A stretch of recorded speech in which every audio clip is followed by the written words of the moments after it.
In our previous class, we had discussed about the immunity introduction part, and then the first type of immunity we have discussed, that is innate immunity or inborn immunity, non-specific immunity, natural immunity, congenital immunity, familial immunity. All these terms refer to the same type of immunity. That is the first type of immunity. In that, we have discussed physical barriers. In physical barriers, we have discussed skin. And we have discussed mucus, that is nothing but our mucus, and the hair we have discussed. So when we talk about mucus, continuing the same topic, when we talk about mucus, you all will know that mucus is, right, this mucous membrane is, right, lines the or covers the digestive system, respiratory system, okay? Then a reproductive system. These three systems, right, majorly are internally lined by mucous membrane. Here mucus provides protection. Apart from that, it provides lubrication as well. But as far as immunity is concerned, it provides protection in the digestive system also, right from mouth, esophagus, right, stomach, intestine. Totally internally it is lined by. When we say lined by, internally refers to covered by will be externally. So lined by mucus, right, we find in the digestive system, the respiratory system, and as well as the reproductive system. So in these three systems, this mucus helps in immunity, increasing immunity. It traps the microorganisms.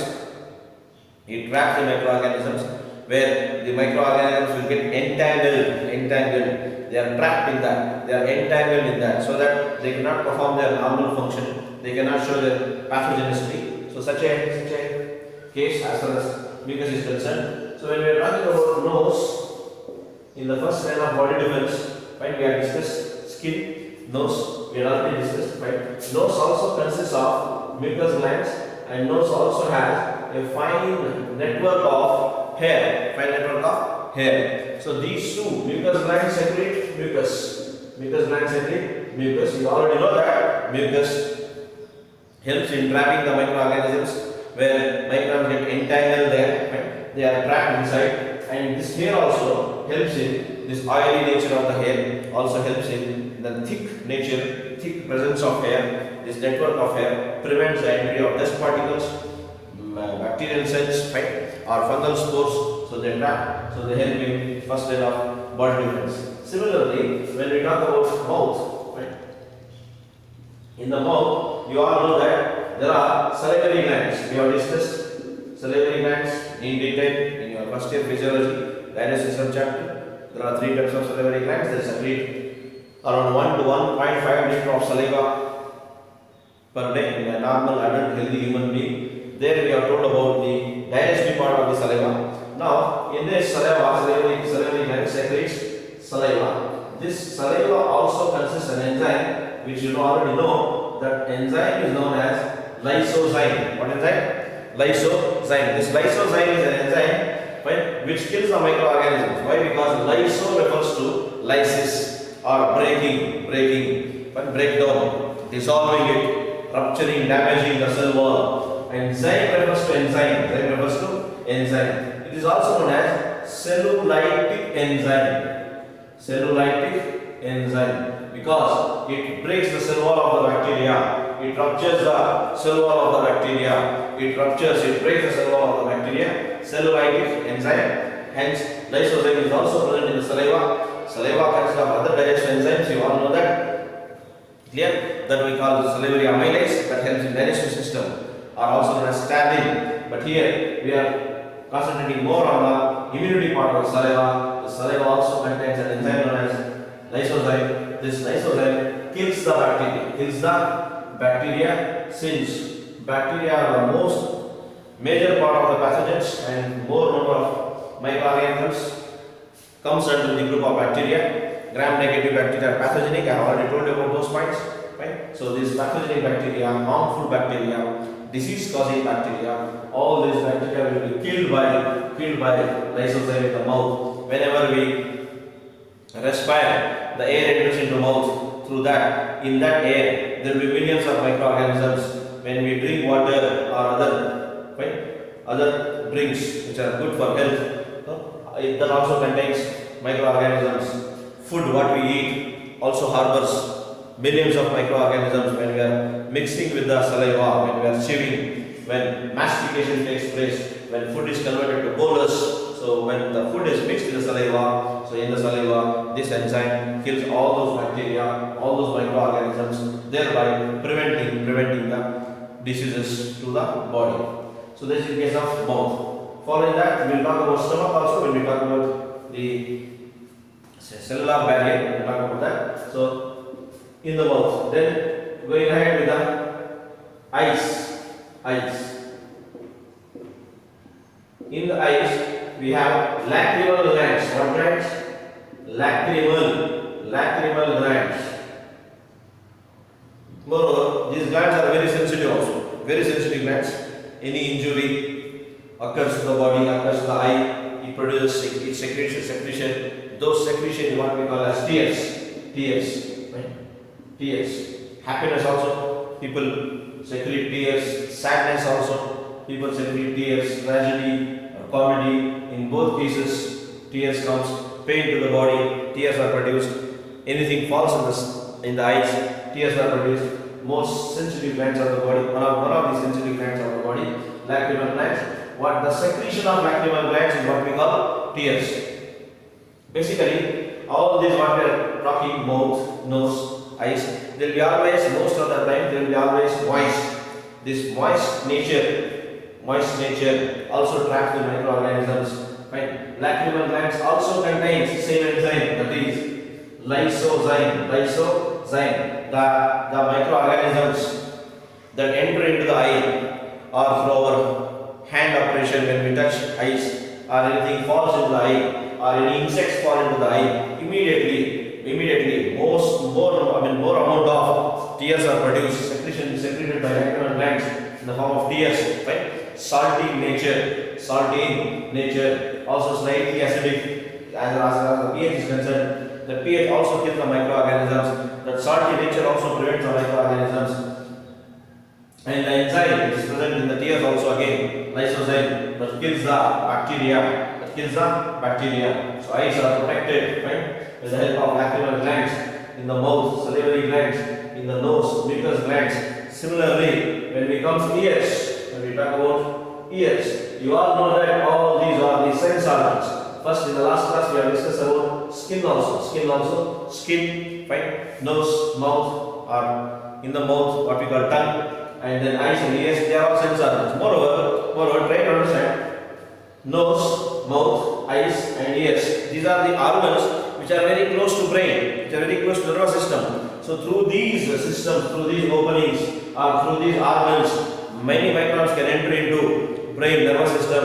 Hence, since these organs are very close to brain, very close to nervous system, right? Very close to nervous system or brain, they protect the microorganisms.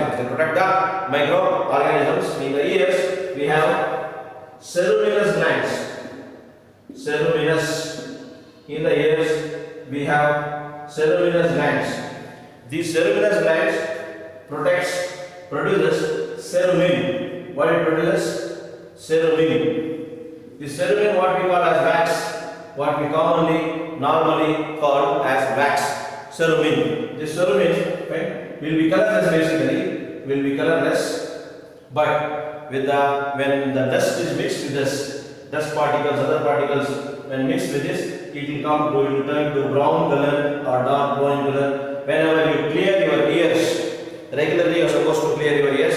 When you clear your ears, right, this brown color paste-like or gummy-like structure, the substance what you find is what is known as cerumen. This cerumen also traps the microorganisms, kills the microorganisms. Microorganisms are trapped in this, right? Microorganisms are trapped in this. They kill the microorganisms, right? Ceruminous glands. Which glands? Ceruminous glands. In the ear, we have ceruminous glands. This ceruminous gland produces a fluid known as cerumen, which is lubricating also in nature, and also it is protective in nature, because this ceruminous gland produces cerumen, what we call commonly as ear wax. So this wax also traps the microorganisms, kills the microorganisms. When you talk about all these, right? All these, it refers to first layer of body defense. This all comes under first line of body defense, because these are the first organs which are faced by skin, mouth, nose, ears, right? Clear. So these are all the organs which comes in contact with the microorganisms externally or partially internally. It comes in contact. Hence, it is the first line of body defense. So here we complete first line of body defense. That is nothing but physical barriers. Now, when we talk about the physiological barriers,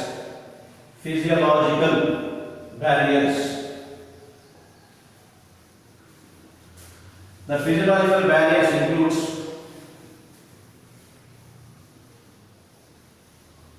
physiological barriers. In that, we can talk about physiological barriers. This makes the second line of body defense. Second line of body defense. Clear? When the microorganisms crosses the first line of body defense, they can't cross, but if some microorganisms are little resistant, fine, or they are more in number, if they cross the first line of body defense, they enter into the body, like for example, in the stomach, clear, along with the mouth or along with the nose, whatever the microorganisms that escapes mouth enters into the system through esophagus, pharynx, esophagus, and into the stomach. When they enters, most of the microbes are killed by lysozyme in the mouth itself, which is secreted along with the saliva. Now, but some microorganisms are resistant to that or which escapes, right? So these microorganisms will be trapped in the stomach because we have in the stomach, you all know that we have gastric glands. What glands? We have gastric glands. And you all know that gastric glands consist of many types of cells like parietal cells, chief cells, goblet cells. Goblet cells produces mucus. Similarly, we have one type of cells known as auxentic cells. This auxentic cell is responsible for production of hydrochloric acid. You all know that HCl, hydrochloric acid, is a highly concentrated acid, highly acidic. Why? Because the pH of this ranges is 2, 3. The pH value of HCl, hydrochloric acid, in the range of 2 to 3. That is nothing but highly acidic. It is corrosive in nature. Corrosive in nature means if it falls on your skin or if it falls on your clothes, it burns your clothes or it burns your skin. So corrosive in nature, highly corrosive, HCl, very harmful, right? But yet it is being produced in the stomach through gastric glands. In gastric glands, particularly one type of cell, auxentic cells, produces HCl. I have told you this point that in the digestive system, the harmful effects of HCl will be protected by a mucous membrane in the stomach. So that mucous membrane protects the ill effects of HCl, right? So that there will be no self-digestion or no damage to our own tissue, because mucous membrane produces. Why we require? Because digestion is expressed in the highly acidic, starts in the highly acidic medium. Moreover, as far as our immunity is concerned, so this HCl kills the microorganisms, kills the microorganisms.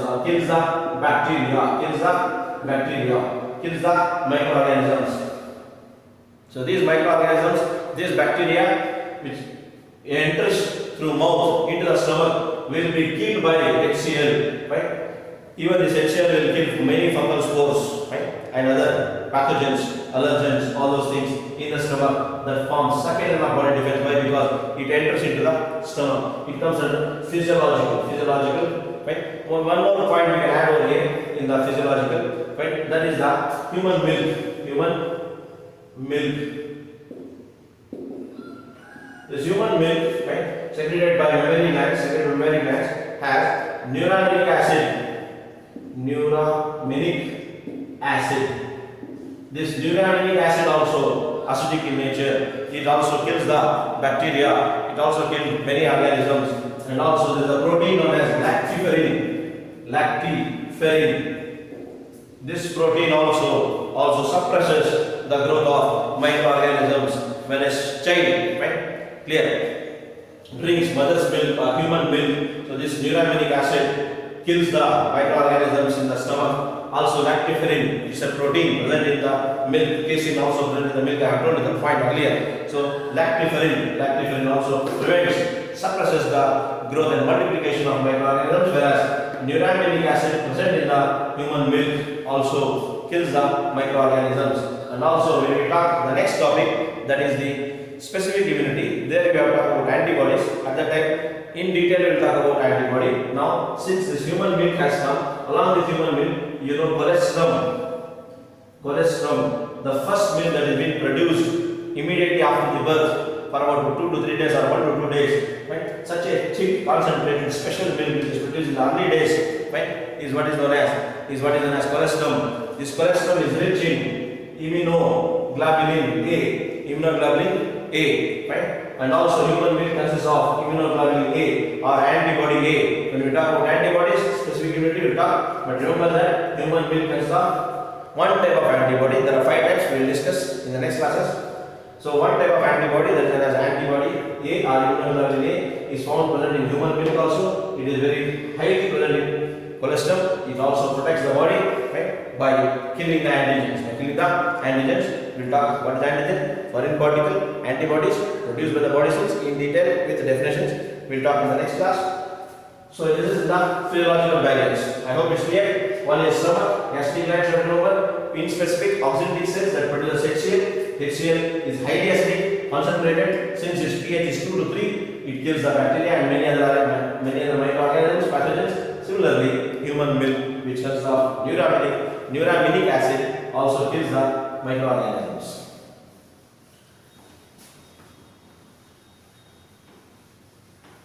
Then we have completed here the physiological barriers. Before that, we have completed physical barriers. Right? Now, moving on to cellular barriers. Cellular barriers. Cellular barriers. And with cellular barriers, what we come across are nothing but, right, WBC cells, right, WBCs, white blood corpuscles, right, monocytes, right, phagocytes, then natural killer cells. Among these WBCs, nothing but monocytes, right? Monocytes also brings about phagocytosis. Right? Phagocytes are specialized cells, macrophages, what we call, right? Basically macrophages, right? This itself macro refers to large cells, phages, because they bring about phagocytosis. What do you mean by phagocytosis? The process of phago refers to engulf or swallow or ingest that. So phagocyto cells, which cells? Harmful cells. That's why in my previous class I told you bacterial cell, fungal spore, viral particles. So here bacterial cells, or similarly other cellular bodies, harmful cells will be engulfed by certain cells. Large cells, macrophages, smaller bacterial cells, they engulf, they swallow that. This is known as ingestion. Under that, in this, then digestion takes place. They break these harmful cells, they lyse these harmful cells, then digestion takes place. They eliminate that. Here now what's happening? This harmful pathogen is engulfed. After engulfing, harmful this pathogen will be converted to, digested to, biochemical reactions takes place here. Lysis takes place, breakdown takes place. After that, this harmful smaller particle engulfed, digestion takes place. Right after that, it is converted to harmless. Then the digestion takes place. Right? Ingestion, digestion, digestion. In detail, phagocytosis is not there. For understanding purpose, I am telling you. So here, phagocytosis, the cells which are involved in, which brings about the function of phagocytosis are called phagocytes. Under this category, we come across macrophages. Monocytes also performs phagocytosis. Apart from that, natural killer cells. These cells are shortly known as NK cells. NK cells. These natural killer cells are very active against any overload cells, dead cells, overload cells, fine, or damaged cells, fine, or cancerous cells, tumor cells, fine, cancerous cells. If they are formed in the body, if they are produced in the body, or some cells are there, some tissue is there, that because of some abnormalities, because of some genetic problems, if that cells die or the tissue die, they will become poison. So that will be harmful to the body. Such cells will be eliminated by natural killer cells. Tumor cells will also suppressed by natural killer cells. So they help in defense mechanism by engulfing, by killing, by suppressing the growth of microorganisms. And the cellular barriers we come across many cells. Right? That's why it is known as cellular barrier, which protects barrier like a compound, like a protective membrane layer barrier, cellular barriers. Right? Then apart from that, cytokine barriers. Cytokine barriers. This is the fourth one, right? First is physical barriers, we have seen, right? Skin, mouth, and all those things. Physiological barriers, cellular barriers, then cytokine barriers. Cytos, cells, kine, the protein part of that. Certain cells produces proteins. Now, which are those certain cells? And what are those proteins? Means to say that, fine, the cells that are infected by viral particles. So far we were talking about most of the cases we were talking about bacteria in phagocytosis, in other things. Now, whichever the infection that takes place through virus or viral particles, most of the viruses are disease causing, harmful. You know that I have already told you. Bacteriophages, they also bring about phagocytosis. Bacteriophages is the only group of viruses that are beneficial. How they are beneficial? Because they kill the, damage the, engulf the bacteria. Whereas most of the viruses, plant viruses, animal viruses, human viruses, most of them are harmful, disease causing. So when, for example, this is a cell here, this cell, normal. Now some one viral particle enters here, viral particle enters. This cell produces proteins. Why it produces proteins? Which cell produces? The cell that is infected by virus. Fine. It produces proteins. Such proteins are called interferons. Interferons. Now the question: what are interferons? It can be asked for 1 mark also in the part A in your question paper, in final exam also. Remember, note down the definition. Fine. The antiviral proteins. What proteins? Antiviral. Why? Against viral activity. Right? Against, because their function is to act against the replication of the virus. Hence, antiviral. Note the definition. Right? The antiviral proteins. Antiviral proteins. They are glycoproteins. What proteins? Glycoproteins. You can write this. You can add this point also. Glycoproteins. The antiviral proteins, the glycoproteins, antiviral proteins produced by viral infected cell or virus infected cell. Normal cells, other cells wherein there is no infection of virus, such cells do not produce these proteins. Only the cells in which there is an infection where virus has entered, such cells, as a defense mechanism, as a protective mechanism, they produce certain proteins. Such proteins are known as interferon proteins. Note down, the glycoproteins are antiviral proteins produced by viral infected cells. Viral infected cells are called interferons. Inter in between ferons, protein particle. Right? In chemistry also you come across the terminology. So here, what is the function of interferons? Now, what the function means to say that they are, and as I told you, antiviral proteins. What do you mean by that? Against. So why they are known as antiviral proteins? Because they suppress the replication of virus. They suppress the replication. They do not allow the replication of the virus to take place, because one virus enters into the cell, it replicates into many viruses. Whereas when interferons are produced by these cells, interferons are secreted internally also, externally also. So this interferons suppresses the replication of virus inside the cell, and also these interferons give signal to the neighboring cells. Neighboring cells, one more cell is here, one more cell is here. Neighboring cells, fine. Because these interferon proteins are produced, new proteins are produced, which are not the normal proteins, right? So when such new proteins are produced, abnormal proteins are produced, the neighboring cells also get alarmed, get a signal that something harmful, something damaging is occurring in this cell. So they also be ready for that, and they also produce a protective membrane. So the function of interferon is to avoid the replication of the virus inside the cell, and also they give signal to the other cells, harm other neighboring cells, so that they also get protected by the viral infection. So such cells are what are known as, right? Such cells, such a mechanism, such a defense mechanism, what we comes under the category of cytokine barriers, right? Where the viral infected cells produces antiviral proteins. Such proteins are known as interferons. Such proteins are known as interferons. I hope it's clear. So here in our previous class also we have discussed. I will revise the whole thing now. Clear? So in immunity we have discussed first type of immunity, innate immunity, natural immunity. In that first type of barriers, physical barriers, where we have discussed skin, mouth, nose, ears, and also eyes.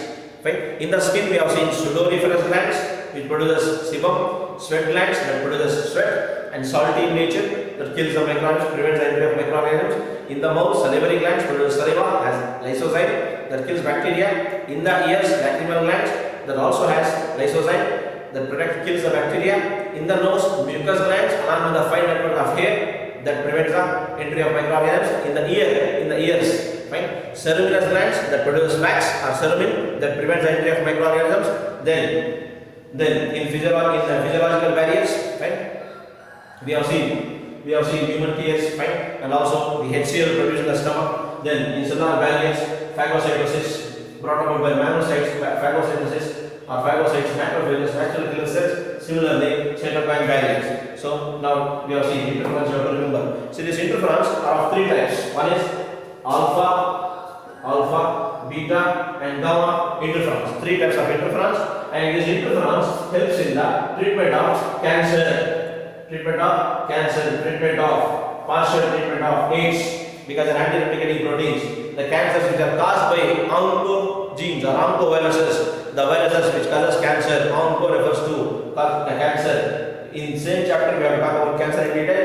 So interferons are used in the treatment of cancer, in the treatment of AIDS, in the treatment of influenza, in the treatment of viral hepatitis. The hepatitis that are caused by virus like hepatitis A virus, hepatitis B virus, C virus. Right? So in hepatitis, the treatment of hepatitis. In the treatment of influenza, in the partial treatment of AIDS, in the treatment of cancer that are caused by viruses. So in all such treatment, interferons are used. Three types of interferon: alpha, beta, and gamma. So these three types of interferons are largely used in the treatment of many diseases. I hope it's clear. So here we complete innate immunity, one type of immunity, right? That is non-specific immunity, very importantly. Second type is known as acquired immunity or specific immunity, that we will take up in our next class. Watch this class, repeatedly you watch, right? You repeatedly watch, make your own running notes, make a note of the definitions, right? Then make your running notes, whatever the doubts are there. Many students from D section and A section, I am happy, right? They are clarifying their doubts, right? It says that they are referring, they are making the notes. I am happy about that. Other section students also kindly refer the study material what we have uploaded, right? And repeatedly watch this class. You will understand. Make your own notes. Whatever the doubts are there, clarify along with through my WhatsApp number. Do take very good care of yourself, right? Remember SMS. What is that?